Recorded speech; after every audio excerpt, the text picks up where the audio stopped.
नमस्कार, स्वागत है आपका सीएनबीसी आवाज एंड मोतीलाल ओसवाल स्टूडियोज में। कमोडिटी राउंडअप में आज हमारी टॉप हेडलाइन यहां पर चांदी में है, जहां पर 1% की तेजी ओवरनाइट मार्केट्स में देखने को मिली।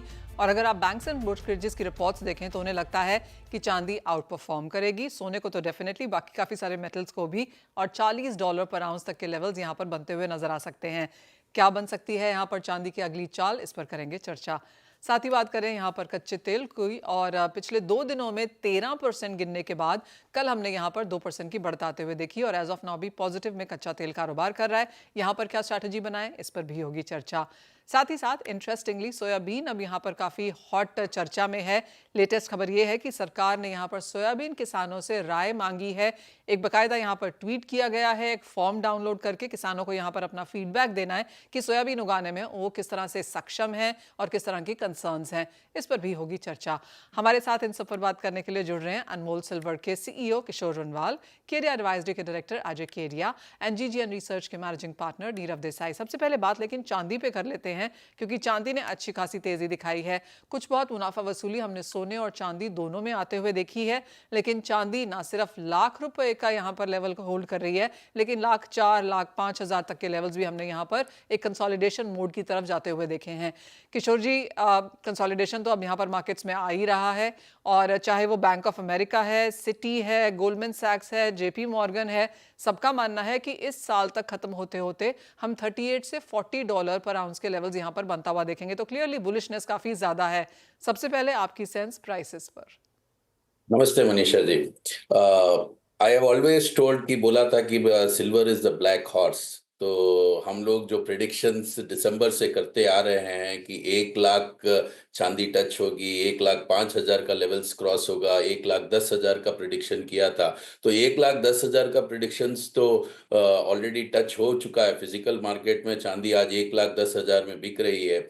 और ये अगर देखा जाए तो जियो पॉलिटिकल टेंशंस भी थम चुका है, और टैरिफ का भी जो यूएस का है वो भी थम चुका है। फिर भी इस लेवल पे सिल्वर एमसीएक्स 1,06,000 के आसपास बहुत स्ट्रांग खड़ी हुई है।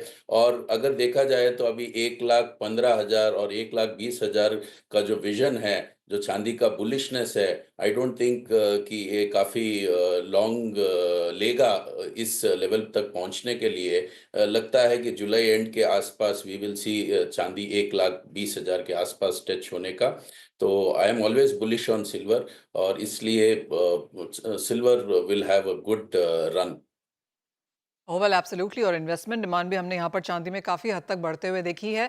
लेकिन किशोर जी, एट दिस करंट लेवल्स, और ये आप पहले हमें बता चुके हैं कि ज्वेलरी की डिमांड ज़्यादा अच्छी है, जो हेवियर प्रोडक्ट्स हैं उनमें थोड़ा सा डिप देखने को मिला है। क्या वो सेंस अब चेंज होती हुई दिखी है? अगर देखा जाए जैसे सोने के भाव काफी बढ़ रहे हैं, तो चांदी की सिल्वर ज्वेलरी का मार्केट काफी अच्छा पकड़ रहा है।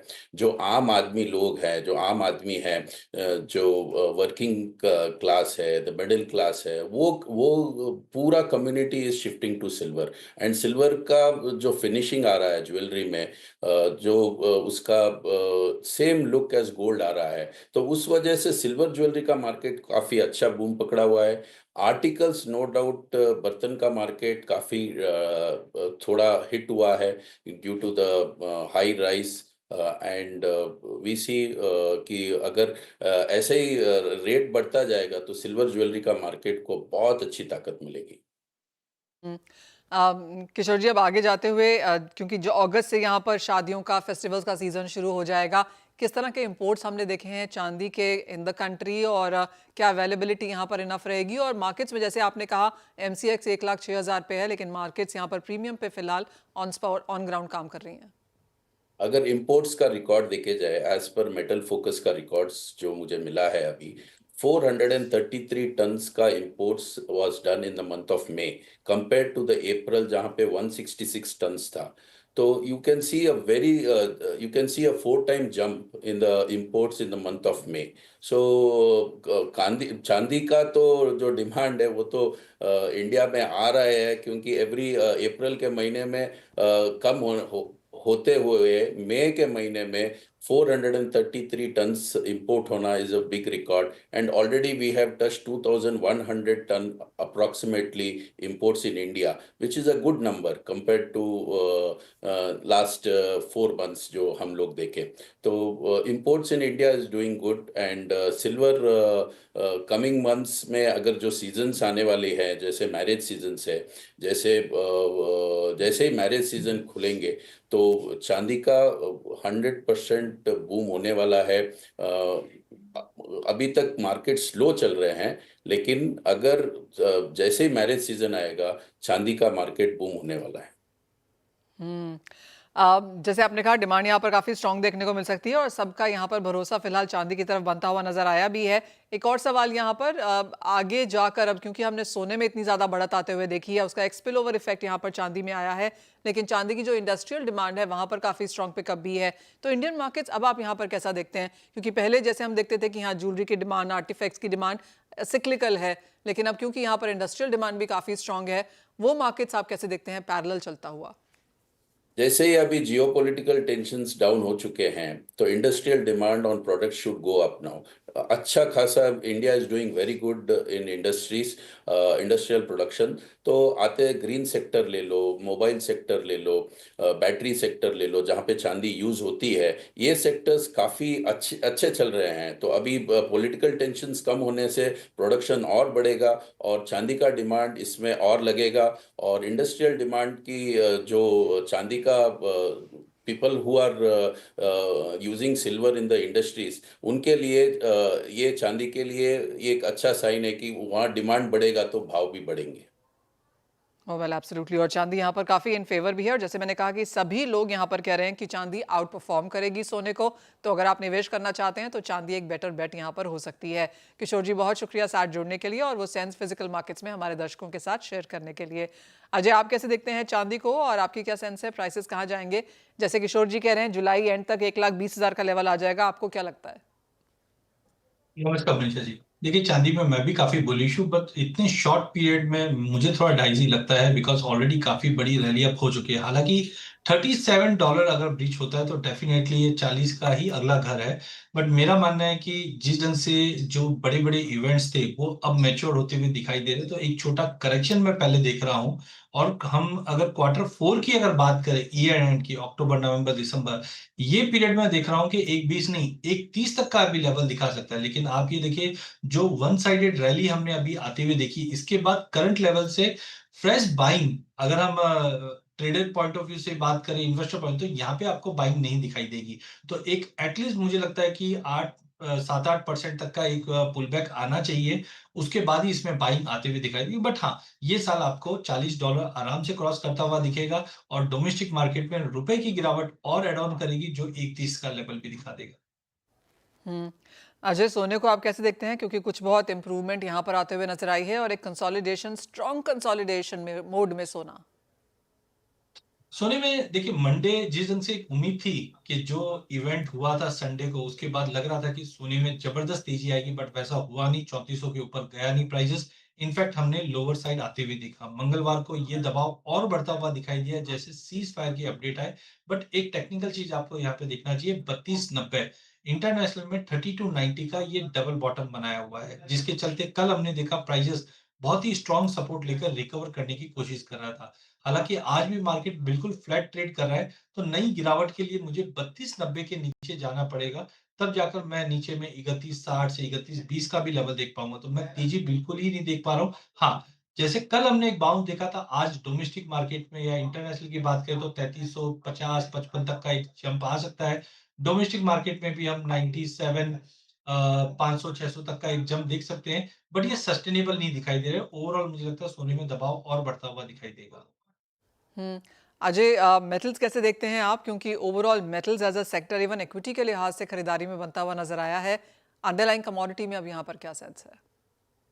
मेटल थोड़ा सा सुस्त होता हुआ दिखाई दिया. जो 15 दिन पहले हमने देखा यूएस चाइना के बीच में ट्रेड टेंशन कम हुआ, उसके बाद बहुत ही अच्छा जंप अप आता हुआ दिखा है. हालांकि मेरा सबसे टॉप प्रेफरेंस रहेगा कॉपर, जो एक बार 890 के ऊपर जुलाई वायदा अगर होल्ड कर जाता तो सीधा 920 तक के भी लेवल दिखा सकता है.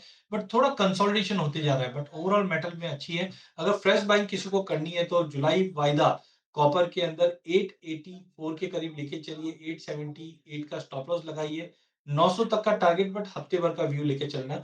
एल्यूमीनियम में हमने रिसेंटली देखा कि सभी चीजें ठीक-ठाक चल रही है, बट प्राइसेस ऊपर में 250 के ऊपर नहीं जा पा रहा है, तो थोड़ा-सा पुल बैक अगर 245 के करीब आता है लेके चलिए, 250 का टारगेट है। अगेन लास्ट अगर जिंक की अगर बात करूँ, ये काउंटर भी काफ़ी साउंड है, जब से 250 का लेवल ब्रीच किया है और चाइना भी स्टेपिंग कर रहा है इकोनॉमी को संभालने की। तो यहाँ पे भी मुझे लगता है 255 के करीब लेके चलिए, 252 का स्टॉप लॉस रखिए, 260 का टारगेट। बट आउट ऑफ अगर मैं स्टेप बाय स्टेप जाऊँ, तो कॉपर सबसे टॉप मुझे टॉप प्रेफ़रेंस में लग रहा है, सेकंड जिंक है और थर्ड एल्यूमीनियम है। ऑलराइट। वेल, तो खरीदारी यहाँ पर मेटल्स में की जा सकती है। चांदी थोड़ा सा सपोर्टिव लगती है और जहाँ तक सोने की बात है, ऑफ कोर्स एक कंसोलिडेशन रेंज बाउंड मूव वहाँ पर बन सकते हैं। इसी के साथ एक ब्रेक के लिए रुकेंगे। जब लौटेंगे तो बात करेंगे एग्रीकल्चर कमोडिटीज़ की, स्पेशली सोयाबीन की, जहाँ पर काफ़ी सारी खबरें, मूवमेंट और स्टेटमेंट्स हैं। उस पर क्या चर्चा है और क्या आगे बात बन सकती है, इस पर होगी कॉन्वर्सेशन। तो स्वागत है आपका। और सरकार ने सोयाबीन किसानों से उनकी राय मांगी है। पूछा है कि उन्हें खेती में किन किन परेशानियों का सामना करना पड़ रहा है, बताएं। लेकिन सवाल ये है कि इतनी देर से क्यों और इस पहल से सरकार क्या करना चाहती है। इस पर बात करने के लिए हमारे साथ जीजीएन रिसर्च के मैनेजिंग पार्टनर नीरव देसाई हैं।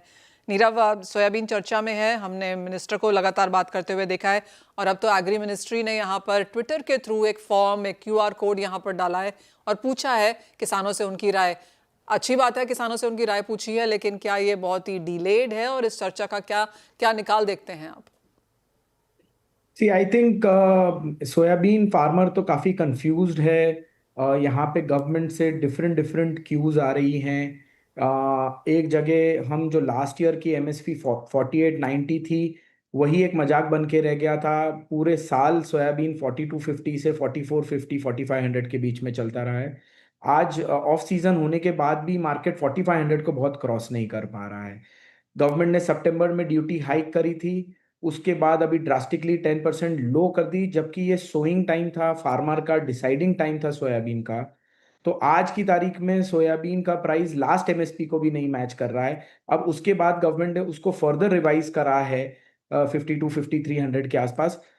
इसमें कोई बहुत बड़ा फार्मर को बेनिफिट नहीं आ रहा है। हाँ, मैं ये कह सकता हूँ कि पहली बार सरकार ने 20 लाख टन सोयाबीन की प्रोक्योरमेंट करी, तो उतना 20 लाख टन का क्रॉप जरूर 4890 के आसपास में तुला, पर उसका कितना बेनिफिट एंड फार्मर को गया, वो एक देखने की बात रहेगी। सिमिलरली अगर आज हम अबाउट 100 लाख टन की फसल करते हैं और उसमें से 20 लाख टन ही प्रोक्योरमेंट गवर्नमेंट करती है, तो 20% फार्मर को ही ये चीज मिलती है। बाकी माल तो मंडियों में बहुत ही सस्ते दामों में बिकता है। सो ओवरऑल ये आज ठीक है, फीडबैक ले रहे हैं, ये सब चीज समझ रहे हैं, बट आज कंपीटिंग क्रॉप्स में जिस तरीके से कॉर्न इथेनॉल के हिसाब से बढ़ रहा है, जो प्राइजेस मिल रहे हैं, जो दूसरे प्रोडक्ट के प्राइजेस मिल रहे हैं, उसको देखते हुए सोयाबीन का किसान कहीं ना कहीं बहुत हैप्पी नहीं है। Well, absolutely. और जिस तरह के सोइंग के नंबर्स हैं, ऑफ कोर्स सोयाबीन में गिरावट भी देखने को मिली है और उसका फायदा हमने यहाँ पर काफ़ी हद तक दूसरी क्रॉप्स में आता हुआ देखा है। आज भी नीरव, आप इंदौर से हैं और हम जानते हैं कि इंदौर में आज भी काफ़ी कुछ चर्चा यहाँ पर चल रही है सोयाबीन को लेकर। तो क्या आपको क्या लगता है, अब सरकार यहाँ पर ऑन ग्राउंड क्या करने की ताक में है? नहीं, अब मेरे हिसाब से देखिए, फार्मर तो उसका डिसीजन ऑलरेडी ले चुका होगा, क्योंकि ऑलरेडी सोइंग ऑनगोइंग है। रेनफॉल थोड़ा मैं बोलूँगा कि 20 तारीख के आसपास से सेट हुआ, या 18-20 तारीख के आसपास से सेट हुआ मध्य प्रदेश में। बट अब ओवरऑल लास्ट 5-7 दिन से ठीक बारिश है, सोइंग भी ऑनगोइंग है। महाराष्ट्र में विदर्भ तरफ थोड़ी सी सोइंग पीछे है, पर बाकी अदरवाइज दूसरे state part of the state में ऑनगोइंग है। सो सोइंग तो होगी, या उसका डिसीजन तो फार्मर ऑलरेडी ले चुका है।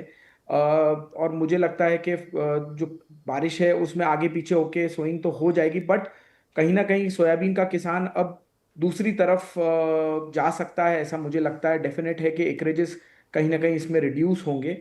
कितने रिड्यूस होंगे वही एक देखने का बात रहेगा।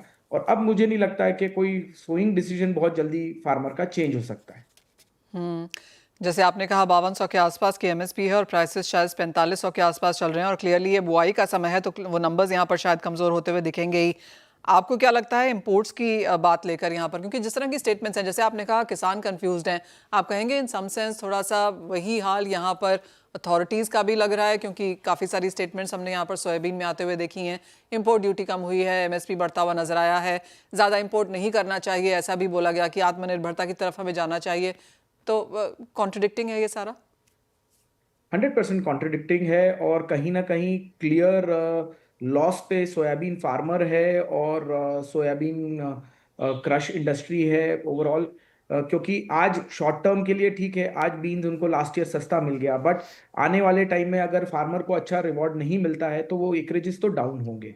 जहां इंपोर्ट की बात आती है, see India, we have to be practical, it's a very long term journey for India to be reducing dependence and being self sufficient. Self sufficient तो बहुत फार फेच ड्रीम है, तो उसमें मुझे नहीं लगता है कि रादर एक बैलेंस्ड अप्रोच रखना चाहिए।